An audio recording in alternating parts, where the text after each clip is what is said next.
দলকে 3 গ্রুপে ভাগ করে এই পার্বত্য চট্টগ্রামে একটা ফ্র্যাকশন তৈরি করে রেখেছে। এই ফ্র্যাকশন হলে লাভ হচ্ছে আমাদের পার্শ্ববর্তী রাষ্ট্র ভারত বারে বারে এই পার্বত্য চট্টগ্রামকে দেখিয়ে ভয় দেখাতে চায়। আপনার দেখো, তুমি যদি আমার কথা না শোনো, তোমার এই ঢাকার আসন ঠিক থাকবে না।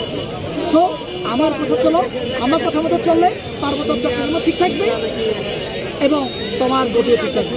গতি ঠিক রাখার জন্য বিগত সরকারগুলো, আমি নাম বলছি না, মেনশন করছি না, বিগত সরকারগুলো গতি ঠিক রাখার জন্য পার্বত্য চট্টগ্রামকে অস্থিতিশীল করে রেখেছে। আজকে যদি এক প্রজ্ঞাপনের মাধ্যমে সরকার জারি করে পার্বত্য চট্টগ্রামে অবৈধ অস্ত্র আর সেনাবাহিনী একসাথে চলতে পারে না। আপনারা বলেন না সেনাবাহিনী আছে, কিন্তু ওরা কেন আপনার মানে অস্ত্র কেন নির্মূল হয় না, কথা বলেন না? অস্ত্র নির্মূল হয় না একমাত্র কারণ সেনাবাহিনীকে হাত পা বেঁধে রেখে ছেড়ে দেওয়া হয়েছে। আপনাকে যদি আমি হাত পা বেঁধে পানিতে ছেড়ে দিই, পানিতে ফেলে দিই, আপনি সাঁতরাতে পারবেন? সাঁতরাতে আর পারবেন না। সো পার্বত্য চট্টগ্রামে সেনাবাহিনীকে সম্পূর্ণ